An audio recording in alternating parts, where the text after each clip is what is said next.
আমরা করজোড়ে হাত দিয়ে মিনতি করছি অবিলম্বে আজকের পর থেকে যেন মাজারের উপরে সরাসরি কোনো টাকা নিক্ষেপ করা হয় না। দুঃখ হয়, দুঃখ নিয়ে কথাগুলো বলতে হচ্ছে যে আমাদের বিবেক কোথায়?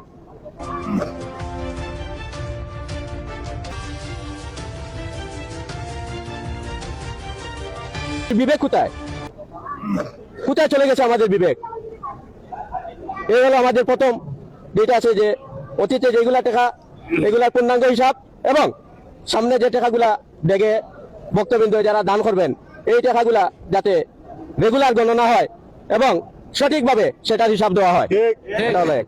দ্বিতীয়ত হলো 12 বিশিষ্ট কমিটি গঠন করা হয়েছে, আপনারা জানেন মাজার কমিটিতে। আমি বলবো যে আমাদের সিলেটে তো অনেক গুণীজন ব্যক্তিত্ব মানুষ রয়েছেন, আমি মনে করি এই 12 বিশিষ্ট কমিটি থেকে ওনারা যাতে 50 বিশিষ্ট কমিটি গঠন করা হয়, তাহলে দেখা যাবে যে যাদের সময় নেই, একজন দুইজনের সময় নাই থাকতে পারে, কিন্তু অন্য যারা আছে ওনাদের তো সময় থাকবে।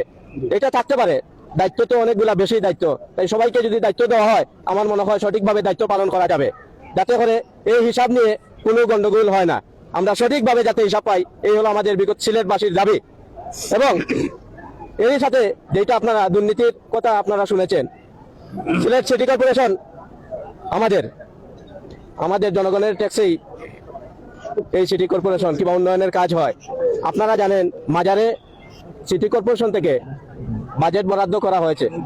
আমি বলি যে এইগুলা যদি আগের টাকাগুলা স্বচ্ছ এবং সঠিকভাবে হিসাব থাকতো, তাহলে তো আপনার সরকারি যেগুলা টাকা আছে এইগুলা দিয়ে আপনার উন্নয়নের কাজ করা প্রয়োজন হতো না। সুতরাং আমরা যদি কথা না বলি তাহলে কথা কে বলবে? আর বিশেষ করে কথা বলতেছি আপনাদের সাথে যে আমরা সবাই একসাথে কাজ করব, আমরা কারো বিরুদ্ধে নয়, আমরা অন্যায়ের বিরুদ্ধে।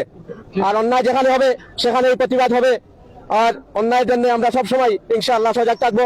সবাই ভালো থাকেন, সুস্থ থাকেন। আসসালামু আলাইকুম ওয়া রাহমাতুল্লাহি ওয়া বারাকাতুহু। বিগত দিনে আপনারা দেখেছেন শাহজালাল মাজারে আপনারা যারা সাংবাদিকবৃন্দ যারাই আসছিলেন, সবচেয়ে বড় একটা বিষয় উঠে আসছিল, সেটা হলো মাজারের উপরে সরাসরি টাকা নিক্ষেপ না করার জন্য। এই বিষয়টা মূল থেকে কিন্তু সবাই তীব্র প্রতিবাদ এবং নিন্দা করে আসছে। আপনাদের সামনে এবং আপনাদের মাধ্যমে আমি জাতির কাছে একটা প্রশ্ন রাখতে চাই। শাহজালাল উনি আসছেন একজন অলি, আমাদের এখানে উনার ইচ্ছা নাই, আল্লাহর হুকুমে উনি আমাদের সিলেটে আসছেন আমাদের বিপদের দিনে, আমাদের দুর্দিনে এসেছেন। উনি আসার কারণে আমরা আলোকিত সিলেট হয়েছি, পুরা বাংলাদেশ আলোকিত হয়েছে। এখন প্রশ্ন হচ্ছে, আমরা সবাই বলেছিলাম একমত দিয়ে যে মাজারের উপরে কেউ সরাসরি টাকা নিক্ষেপ অথবা ডিল মেরে দেওয়া যাবে না। এই টাকাগুলা নির্ধারিত বক্স আছে, বক্সে দেন অথবা যে কোনো একটা দান বক্সে দেন, টাকাগুলা সরাসরি যেন মাজারের উপরে না দেওয়ার জন্য।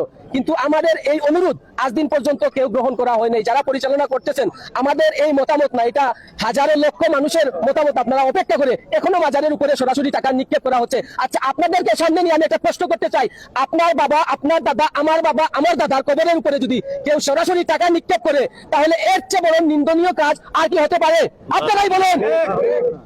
আমি আশা করব আজকের পর থেকে মেহেরবানি করে শাহজালাল মাজারে এখনো যারা দায়িত্বে আছেন, আমরা করজোড়ে হাত দিয়ে মিনতি করছি অবিলম্বে আজকের পর থেকে যেন মাজারের উপরে সরাসরি কোনো টাকা নিক্ষেপ করা হয় না। শাহজালাল মাজার এখানে ভিক্ষা করতে আসেন নাই,